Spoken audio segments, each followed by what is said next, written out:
This isn't 2009, Sloan. We run on real time now. Savannah Thorne's voice sliced through the boardroom like a cold slap, her tone casual, her smile smug. Every pair of eyes around the table turned toward me, some smirking, others deliberately blank. The words hung in the air like smoke. That was how I learned I was being replaced. They didn't even bother to close the blinds. My name is Sloan Mercer. I'm 45, for 16 years. I was the senior systems architect at Halvix. I built their relay network, their compliance logic, and the behavioral routing engine that powers the $870 million platform they were preparing to launch next week. I have no children, no husband, and no hobbies outside the system because I chose to protect it over everything else. 4 months ago, I canceled a flight home to Boston the night before my mother's heart surgery because a Tier 1 client in Singapore triggered a loop failure. I stayed up 41 hours straight, writing a rollback patch so we wouldn't lose the APAC trust license. I didn't sleep. I didn't complain. I've never asked for a raise. And yet, there I was, being publicly dismissed like an outdated manual. Savannah Thorne is 26, a former brand ambassador turned strategic disruptor. She married into the Thorne family last year and was handed a C-suite badge within 6 months. No engineering background, no certifications, no field hours, just hashtags and connections. She renamed the engineering floor to the Hive. She replaced our whiteboards with neon post-its and mood playlists. She referred to my audit reports as legacy clutter.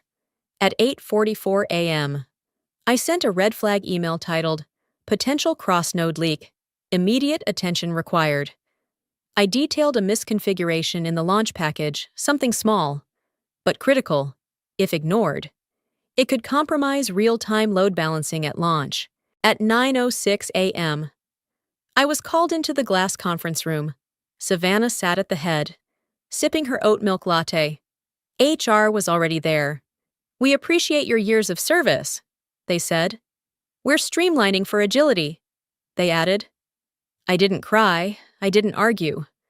I stood up, straightened my blazer, and walked out without a word. What they didn't realize, what not a single person in that room understood, was that I hadn't just built the launch system. I'd built 2, and they'd just fired the only person who knew which one was real. The door clicked shut behind me. The sound was soft, almost polite, an odd contrast to the knife that had just been driven into my back. I walked down the hallway on autopilot, back toward the desk I'd occupied for over a decade. Everything looked the same, the polished glass partitions, the brushed steel fixtures, the logo decals reflecting against the floor-to-ceiling windows. Halvix always took pride in looking futuristic. It was the people who were outdated. Apparently. At least. The ones like me. I reached my desk and pressed the power button on my laptop. The screen blinked on, hesitated, then froze. Access denied. I blinked, tried again, same result. I turned to my monitor, logged out. Slack, GitHub, admin panel, credentials, all locked. Not 30 seconds had passed since I left the conference room. I reached for my phone, opened the company app. It crashed on launch. My badge had already been removed from the network registry. They hadn't even waited for me to clear the building. I looked around the floor, eyes searching for something human, some gesture of acknowledgement. I didn't need a hug. I didn't want tears. Just a nod, a glance. A simple signal that I hadn't imagined the last 16 years. But no one looked up. Eli, the DevOps lead who used to grab sushi with me on late nights, eyes glued to his screen. Miranda, who once cried in the supply room after a failed deployment. And I'd stayed with her for 2 hours until she calmed down. She walked past without even turning her head. They weren't cruel. They were terrified. Everyone here knew what happened to people who defended legacy logic over boardroom whims. The new culture didn't punish disloyalty loudly. It just erased you, quietly and completely. But not everyone avoided me. As I reached to unplug my personal charger, I saw her, Amira, the intern from Caltech, just 3 months in. I'd mentored her personally. She once told me I was the first engineer who spoke to her like an equal. She stood by the printer, frozen, holding a stack of onboarding packets. Her eyes locked with mine for a single second. That second said everything. She wasn't old enough to speak up, but she was human enough to look sorry. I nodded once, not in farewell, but in quiet understanding. Then I slipped my hand into my satchel, fingers brushing against something solid. A matte black USB drive. Compact, heavy, layer Sigma. The real system. The one they thought they were launching next week. That was a placeholder, a decoy, a mirror image with training wheels and no teeth. The real build, the adaptive one, with intelligent node handling, encrypted behavioral routing, and compliant failback logic was still in this drive. Still mine. I had created Sigma as a safeguard. Not to hurt the company, but to protect it. I'd spent too many nights fixing other people's shortcuts, watching the pressure mount as inexperienced hands made critical decisions. So I built a second version clean, fault-tolerant, and shielded by biometric protocols no one but me could activate. I never expected to need it, but I also never expected to be fired by someone who couldn't even spell checksum. I stood, zipped my bag, and walked toward the elevator, behind me. The room remained quiet, the kind of quiet that follows something brutal and irreversible. When the elevator doors opened, I stepped in, alone. A faint chime echoed as the floor numbers began to descend. 13, 12, 11. I didn't cry, I didn't rage. I just stood there, watching the numbers tick down like a silent countdown. 10, 9, 8. By the time I reached the lobby, the HR email would already be circulating. By noon, my name would be scrubbed from the org chart. By evening, my contributions would be pitched in the next investor meeting as streamlined innovation. And yet, tucked inside my bag, warm against my hip, was everything they'd need to survive the launch, and everything they'd never touch again without me. Let them try to run it without me, I thought. Let them try to launch something they don't understand. Let them try, and watch it fail. By 10:30 a.m., while my system access was still locked and my name already fading from Halvix's internal roster, Savannah Thorne was going viral. She stood in the middle of what used to be the system's QA lab, now rebranded on the company's social channels as the Innovation Lab. The mood lighting had changed from neutral white to an Instagram filter blue. The wall that once held our disaster recovery whiteboard was now covered in motivational phrases printed in bold, sans serif fonts. Someone had set out branded water bottles and a ring light, and there she was, Savannah, broadcasting live on LinkedIn in a lavender pantsuit and glitter-dipped nails, holding a microphone like she was accepting a Grammy. Halvix 2.0 is here. She beamed. We're proud to be 100% Gen Z powered, zero legacy systems, fully real-time, and built for scale. I nearly choked on my coffee. Zero legacy systems. She was standing inside a room powered by the very framework I'd built on the infrastructure I personally optimized over 4 fiscal years. The only thing real-time about that room was the live comments flooding her video feed. Half of them from investors who had no idea they were watching a premature celebration. She went on. Flashing perfect teeth. This system was redesigned from scratch by a team that thinks forward, not backward. There it was again, backward. That was the word she always used to describe people like me. Engineers with decades of experience, the ones who still annotated dependencies by hand before committing to production, the ones who knew why a system worked, not just how to make it look pretty for a demo. Behind her, I recognized 4 junior staffers nervously fidgeting, Amira included. She held a tablet, but looked like she wanted to disappear. I knew that look. I wore it once, when a male VP pitched my own architecture diagram to the board as his team's collaborative draft. My disgust wasn't just with Savannah, it was with the entire performance. The rewriting of history, The arrogant gloss over foundational work. The belief that you can paint a house neon and call it a skyscraper. And then came the slip. Someone, probably one of the junior engineers, published the official launch build log to the internal GitHub as part of the transparency initiative. And there, in black and white, was the deployment origin created by Mercer. Sloan A. Timestamp October 12th, 2021. It was subtle, buried deep. But it was there. The CTO, Julian Flanagan, saw it first. A quiet man with little patience for theatrics. Julian had always preferred code over conversation. He wasn't my ally, but he respected structure. Around 11:15 a.m., according to someone still on the inside, he walked into the server room holding a printed copy of the metadata log and said, "Why does the new platform still point to Mercer's hash?" The room went still. Savannah reportedly blinked. "We scrubbed everything. Her name's off the documentation. The entire dashboard UI is new, but UI doesn't matter to systems like mine. I'd built the architecture so that the core modules couldn't be overwritten without a verified resign from the original creator.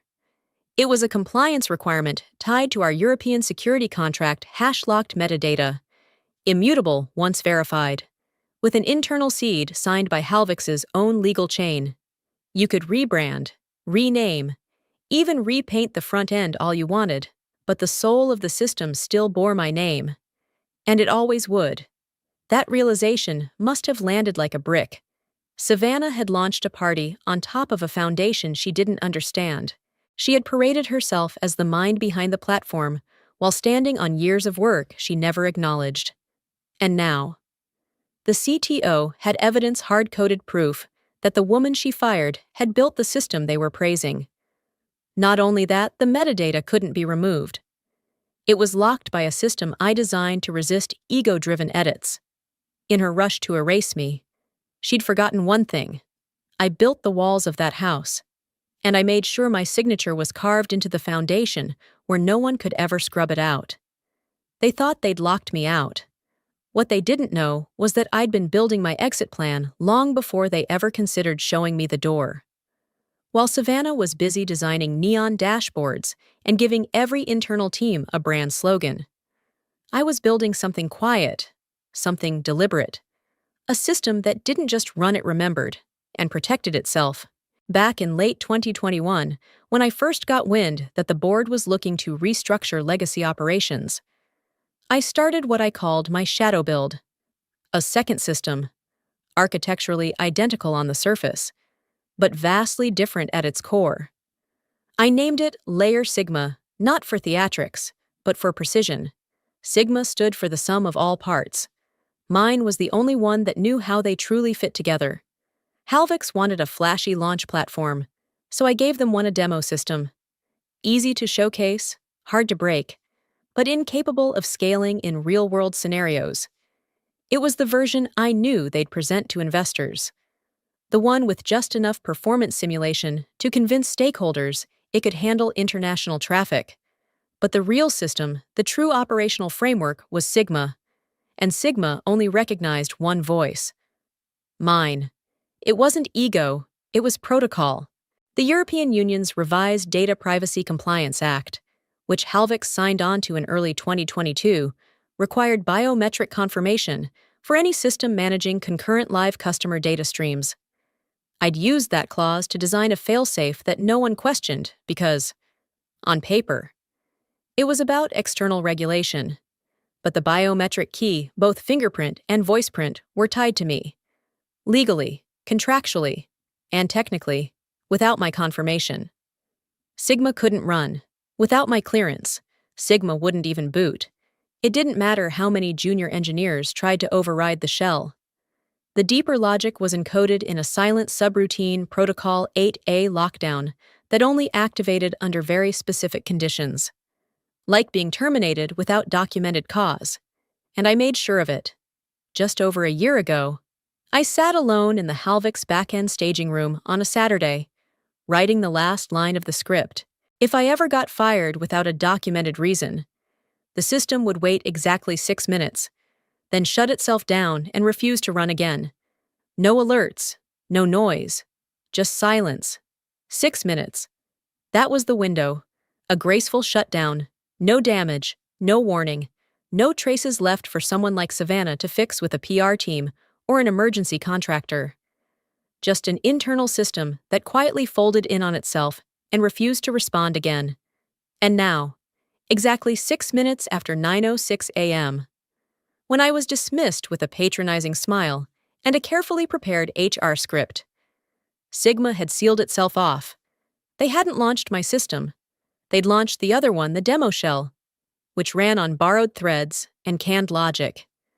I knew the signs would start soon: the lag spikes, the caching mismatches, the dropouts in session continuity. It wouldn't crash outright, that would be too easy to trace. Instead, it would decay. Slowly, inconsistently, the kind of failure that couldn't be patched with a UI update or a LinkedIn livestream. Meanwhile, Sigma sat encrypted on my backup drive, safely offline, completely untouched. I sipped coffee in my apartment, the blinds half drawn, dashboards muted. My hands didn't shake, my jaw didn't clench. I wasn't angry, I was prepared. Savannah had mocked me with her line, "This isn't 2009. Sloan, she was right. This wasn't 2009. Because in 2009, I still believed loyalty was mutual. In 2023, I knew better. What they fired wasn't just a person. They fired the checksum, the last line of defense in a system built on trust. And I had written every line of that system with one truth in mind: if they ever forced me out, I'd make sure they couldn't force my legacy to stay behind. By 11:30 a.m., Halvik's headquarters had become a party. Savannah Thorne stood center stage in the company's main atrium, now transformed with branded banners, ambient LED lighting, and a DJ booth playing lo-fi beats, like it was a product launch for sneakers, not the most complex infrastructure deployment in Halvik's history. "We're officially live," people she called out into the mic, voice sparkling with champagne confidence. "Global launch is active. Halvik's 2.0 is now powering 5 continents." Applause erupted across the atrium. Confetti rained down. Cameras flashed. I watched it unfold on my muted screen, sitting alone in my apartment, blinking slowly as the stream buffered. The irony wasn't lost on me. I had built the system they were now launching. Except, they weren't. They had launched the wrong one. The version Savannah deployed that morning, the one their DevOps team packaged for show and tell, was what I used to call Sandbox Shell Alpha. It was a prototype designed for investor simulations. It could run scripted sessions, manage limited user flows, and mimic international data streams under tightly controlled conditions. But it was never meant to go live, and it certainly wasn't built to handle more than 2,000 concurrent sessions. Yet here they were, boasting about infinite scalability while pushing a dress rehearsal into the real world. At 11:42 a.m., the first message hit the incident channel. Client AUS. Load timeout on primary dashboard.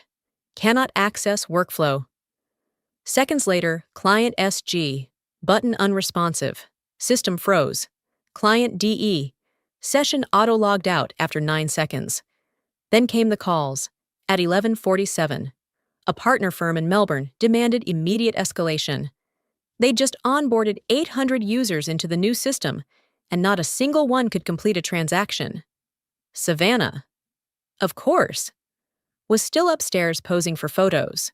Julian, the CTO, attempted to open the emergency override console, but his access had been temporarily suspended by a policy pushed from Savannah's admin account the day before. She'd disabled legacy admin tiers, called it clean streamlining.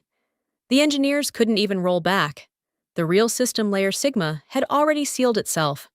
6 minutes after I was fired, it had initiated protocol lockdown, no biometric confirmation, no unlock, and now the decoy they deployed was buckling under the pressure. At noon, over 24 enterprise clients reported identical issues: data loss, session timeouts, API failures. Everything was coming apart. I could see it: every alert, every error, every desperate attempt to triage because I'd left behind a passive observer script, a small backdoor tucked into the internal logging framework. It didn't allow me to act, but it let me watch. And I watched as the system I built, the real one, sat untouched, waiting silently in the digital shadows, while the company scrambled to stabilize something that was never designed to hold weight. The dread began to spread visibly. You could see it on the faces of the engineers. The panic under Julian's otherwise calm exterior. The realization that what they were running wasn't Halvix 2.0, it was a high-gloss simulation being chewed apart by real-world demand. But the most chilling moment came at 12:09 p.m., when a junior project manager named Tony whispered into his headset, Can someone check if we launched the right build silence?" And then, one by one, the eyes turned toward the screen that showed the build ID. It ended in SBX demo shell. Not Sigma. Not the system that had passed 6 stress test rounds. Not the one engineered to scale and adapt dynamically. Not the one that required my voice to open. They had launched a future I never signed off on an empty shell. And now, with their confetti still on the floor and their homepage stuttering across continents, they would have to face what I'd quietly prepared for. The future doesn't run on hashtags, and it never will. The first server to go dark was Frankfurt at 12:36 p.m. The monitoring dashboard flashed crimson. CPU load spiked past 98%. Memory overflowed. And within 90 seconds, the node triggered its own emergency shutdown. The platform was built to withstand high traffic, but only under intelligent load balancing, which, unbeknownst to the current leadership, had been stripped out the moment they launched the wrong build. The room where they held the innovation launch party was now quiet. The music had been turned off. The ring lights were still glowing, but no one stood in front of them anymore. Only the faint hum of devices, the tapping of desperate keystrokes, and the tight breath of people trying not to admit something had gone terribly wrong. The CTO, Julian Flanagan, stood hunched over a console. His usual calm had cracked. He hadn't said much when the first wave of errors hit, but when the Frankfurt node dropped entirely, he turned white. "Frankfurt just failed load balancing," he said, voice taut. "And now Singapore's following." In his hand was a printed build manifest. He compared it to the system logs flashing across 3 separate monitors. Something wasn't adding up. Error logs weren't being caught. Anomalies weren't being contained. And auto-recovery protocols were non-functional. It was as if the system had forgotten how to defend itself. Julian barked an order to the senior engineer beside him. "Open the source file. Show me the AI diagnostic layer." The engineer blinked. What diagnostic layer? That was the moment. Julian froze. His hands moved faster than his face could register the rising panic. Within seconds, he pulled up the last confirmed source commit from 2 weeks ago, my final secure backup. Then he opened the latest live version. The one pushed yesterday. The one Savannah approved. Line by line, he compared them. His jaw tensed.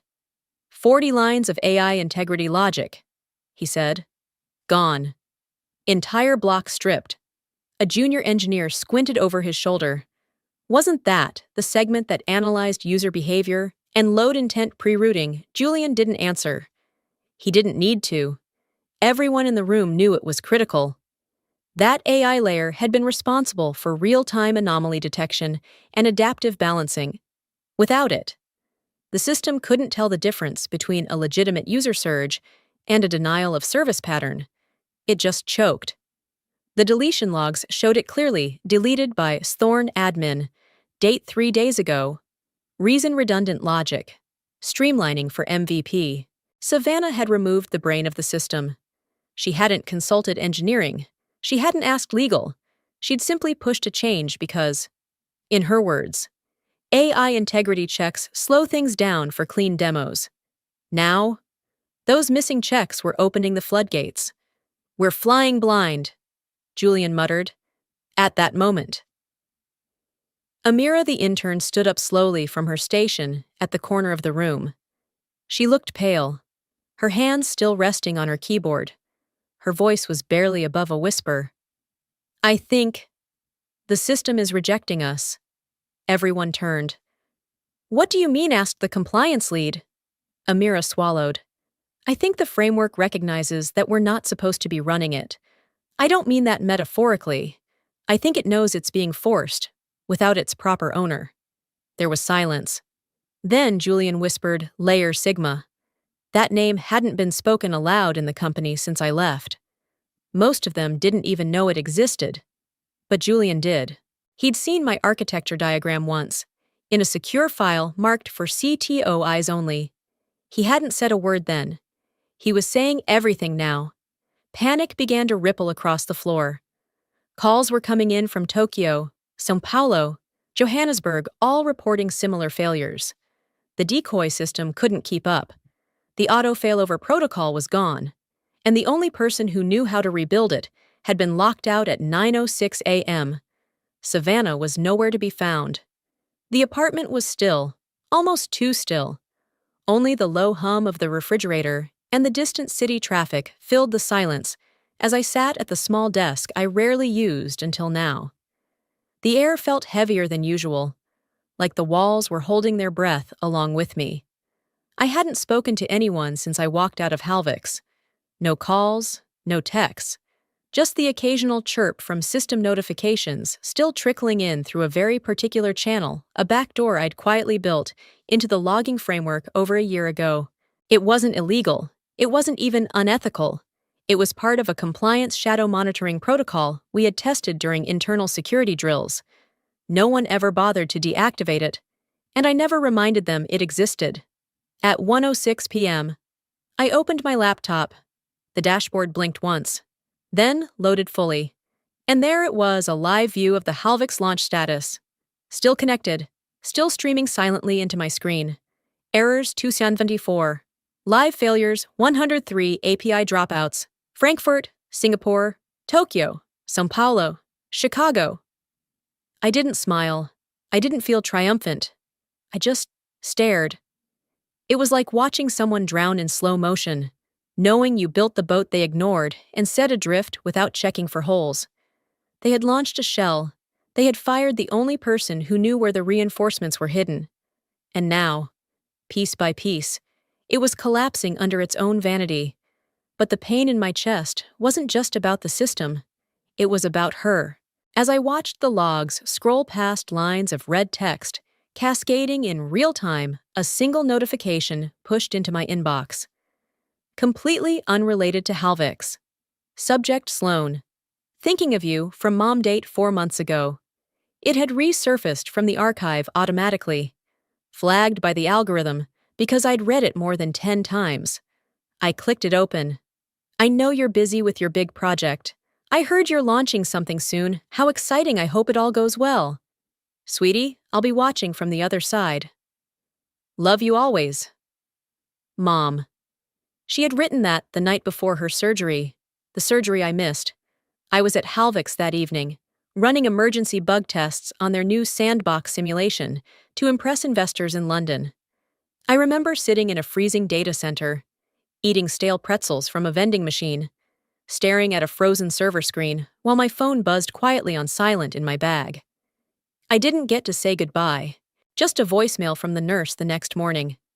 And then silence. Permanent. Heavy. Irreversible. My hands trembled slightly on the keyboard. She had believed in me more than anyone, believed in what I built.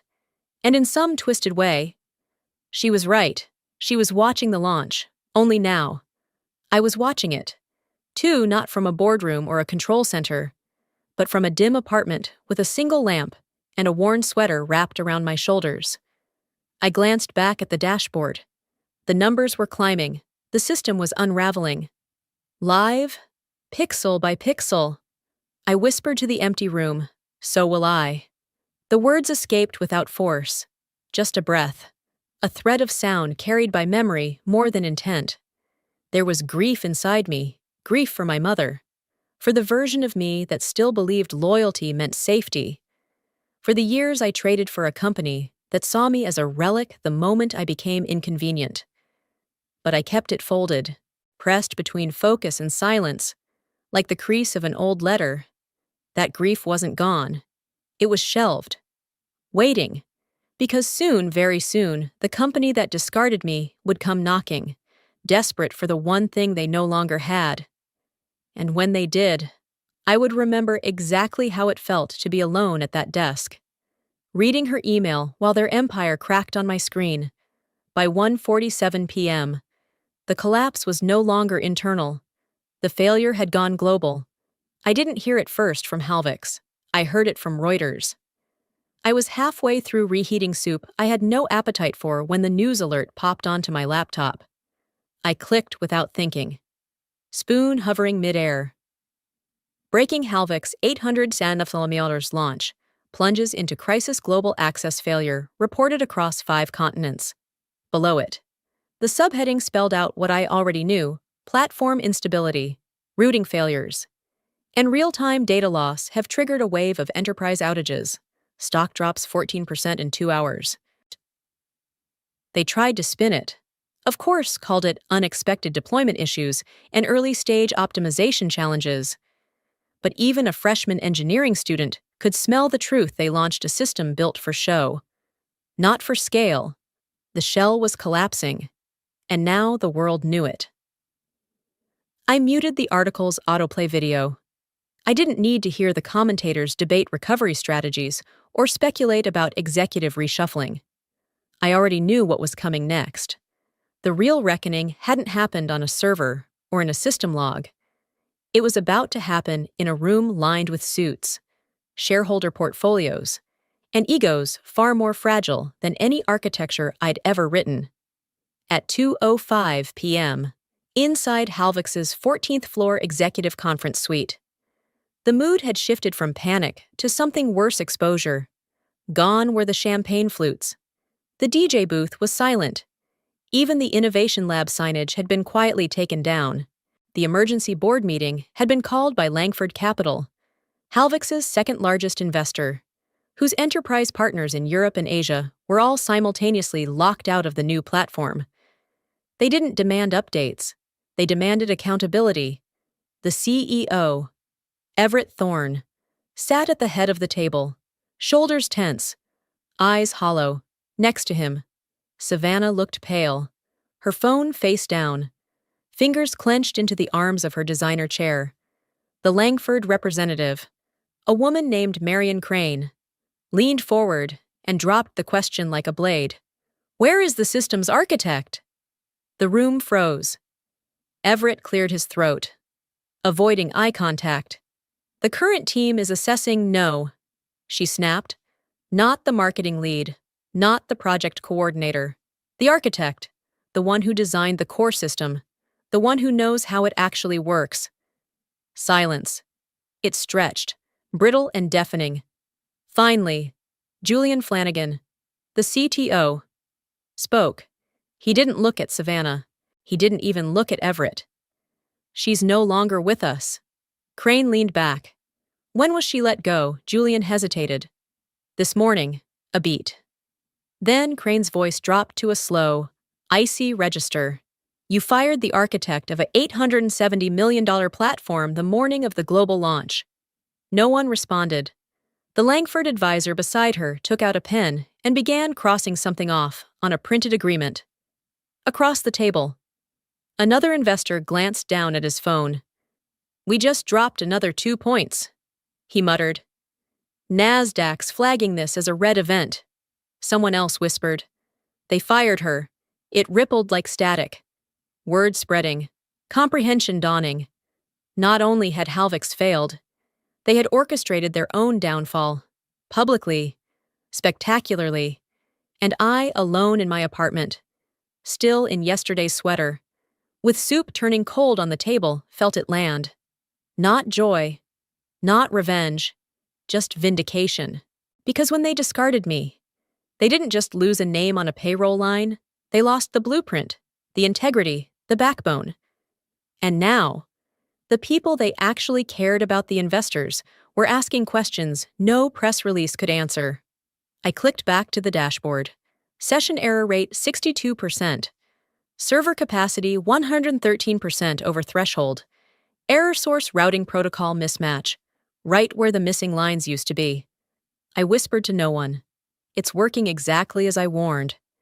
They erased me from their system, but now the world was watching them break in real time. And my silence. It was louder than anything they'd ever said. At 2:58 p.m., they made their final mistake. Julian Flanagan, the CTO, was pacing the war room floor, fingers twitching as his team scrambled to contain the bleeding. The decoy system, what they thought was Halvix 2.0, was hemorrhaging data faster than their ops team could triage. Asia had gone dark. Europe was down to critical load. Even domestic clients were beginning to drop. One by one. Julian gave the order, forget patches. Bring up the original system. Open layer Sigma. For a moment, everyone paused. Sigma hadn't been mentioned since I left. Most of the room didn't even know it existed. But those who did, the ones who'd seen it in early test environments, knew it was their only shot at restoring real operations. Sigma was the real infrastructure, the one that worked, the one that could have handled everything, if they hadn't buried it under branding and arrogance.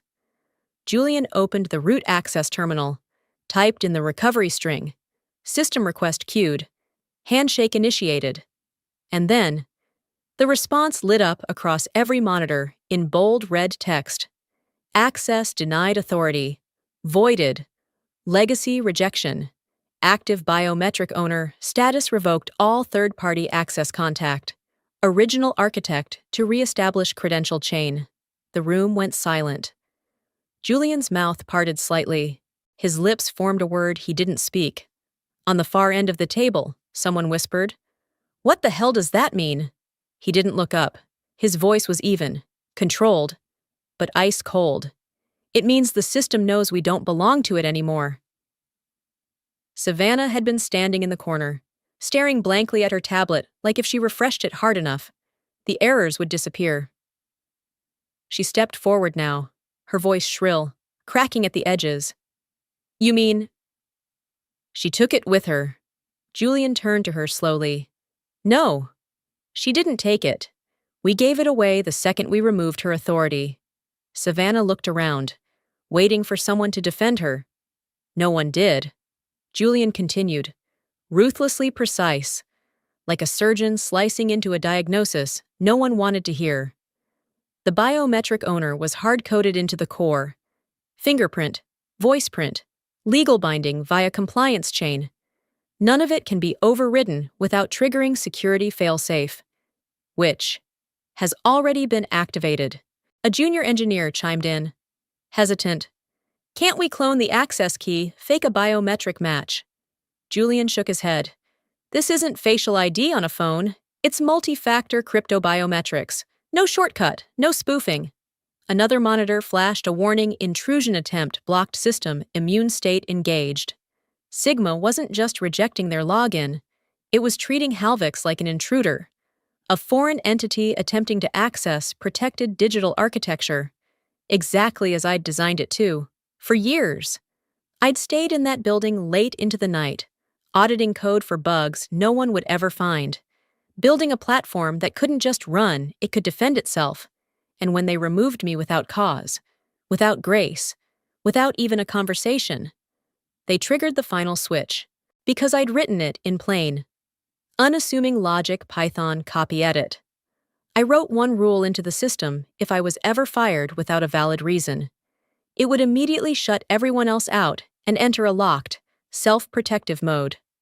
Now, they were living in that immune state, not out of vengeance, out of design. They had fired their architect, and Sigma had responded accordingly, calmly, decisively, without emotion, just like I'd built it. On the screen in Julian's hand, another error popped up. Failsafe active. Architect's signature required to reinstate functions.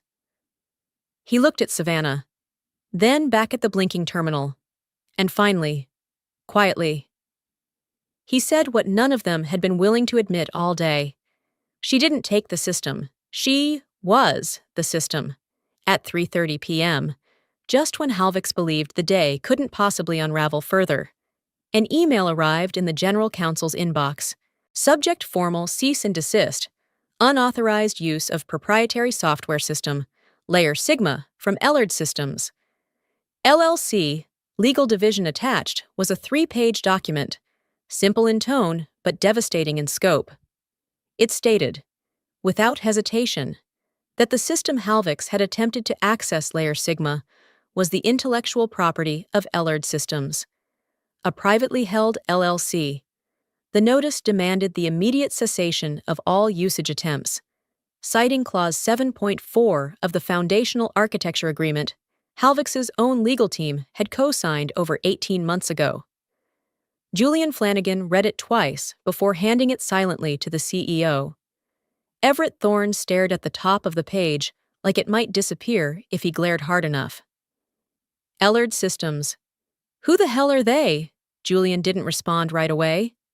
Instead, he tapped into the company's archived contract repository, pulling up the digital agreement labeled Halvix Architecture Authorization, Mercer. Sloan A. Confidential build. He opened Section 7. There it was. Review Clause 7.4. Ownership terms. In the event that the original architect transitions away from Halvix without renewal of assignment or release of source code rights, all derived modules, including backups, mirrors, and encrypted sublayers revert to ownership by the original licensing entity listed at time of build registration. He scrolled to the bottom of the page. Licensing entity on record Ellard Systems. LLC registered owner, Eleanor C. Mercer, trustee. Julian exhaled slowly. Eleanor C. Mercer. That name hadn't been mentioned at Halvix before, but I knew it well. Ellard had been my mother's maiden name. And 18 months ago, I'd quietly formed the LLC in her name back when early signs of her illness began surfacing, and I started preparing for more than one kind of loss. Through Ellard Systems, I assigned provisional IP ownership of Sigma. Legally clean, structurally secure. The contract had been approved by Halvix's own legal team without a second glance. Because on paper, it seemed procedural. No one questioned a compliance entity with a neutral name and a well-written clause. They never asked where the name came from. They never asked who stood behind it. And now, it was too late. Savannah paced the edge of the room, reading the notice off her phone, her breath coming faster with each paragraph. She turned to Julian, her voice sharp and panicked. She can't do this. We own the code. She built it here. Julian didn't look up. We approved the clause. We signed off on the structure. And she never formally transferred final rights. So we fight it, Everett said. Julian finally looked at him. His voice was steady. Cool. Surgically exact. You can try. But the system's already rejecting our access. This isn't just legal, it's technical. The architecture isn't just locked, it's immune. And unless we get her signature, we stay locked out. Then, almost to himself, he whispered, she built her exit years ago. The weight of that statement settled across the room like dust on glass. While Halvix had been parading flashy slogans and corporate rebrands, I had been writing logic, building layers, and encoding my future. Quietly, strategically. I didn't burn bridges. I installed gates. And now they were standing outside, empty-handed. They had dismissed me like a misplaced folder, fired me without thought, without grace. But I had never needed to scream. I had let the systems speak for me. And now the contracts were speaking too. Not in vengeance, in clarity. They didn't own Layer Sigma. They never had. They had licensed access contingent upon respect, and they revoked that the moment they revoked me. Now, their only path forward was through me.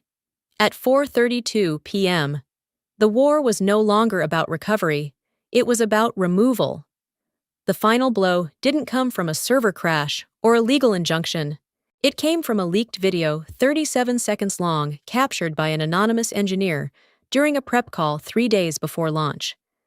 It showed Savannah Thorne, perched casually on the edge of a table, iced matcha in hand, addressing a room of junior staff.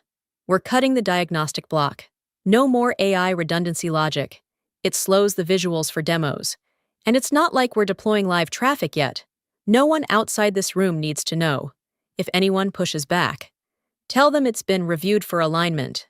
She even winked. The audio was crisp, her voice was unmistakable, and the timestamp matched the deletion logs Julian Flanagan had just pulled from the audit trail.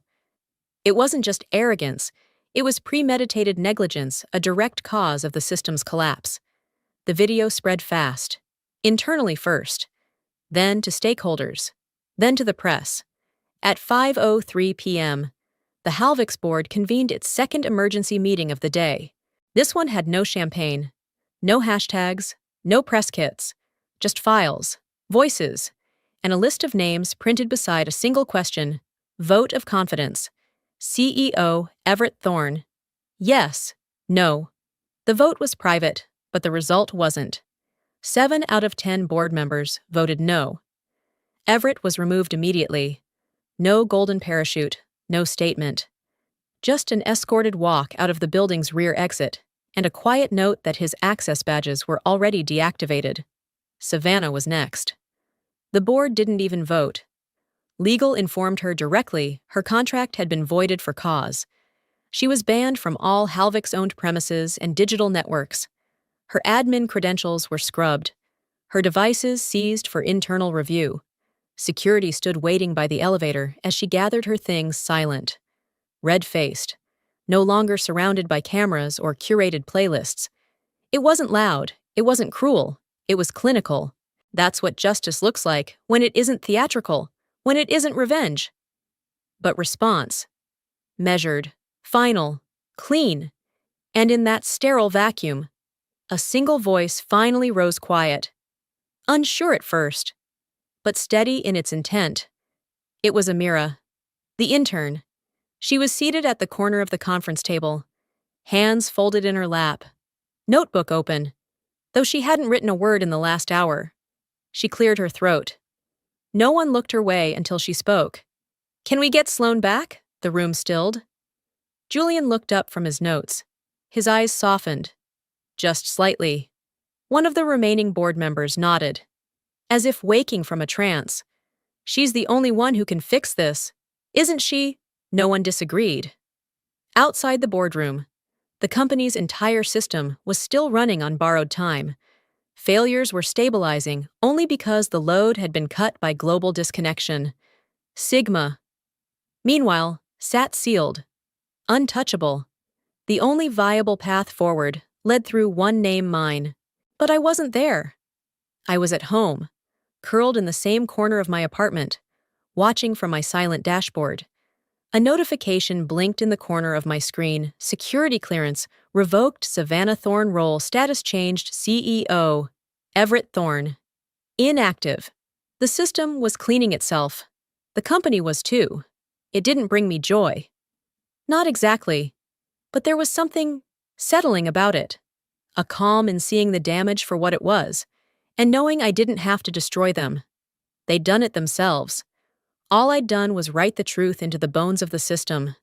That truth had waited, patiently, until those who abused it revealed themselves. There's a kind of justice in that, not loud, not vengeful, just right. I stood and crossed the room, pulled open my desk drawer, and looked at the folder inside. It was labeled Ellard Systems, Contingency Contracts. Inside it sat everything I needed to rebuild cleanly, quietly, on my own terms. But I didn't open it yet. I returned to the window and looked out over the skyline. Halvix's building was visible in the distance, just glass and steel and failing systems now. But maybe, just maybe, they were beginning to learn. They had stripped me of a title. They had erased my name from their walls. But when the system broke, when the company crumbled, they didn't ask for the VP of strategy. They asked for the woman who built the thing they tried to take. And that was enough. The lights dimmed, and a hush fell over the packed auditorium. It wasn't Halvix's atrium. There were no confetti cannons, no DJs, no curated hashtags.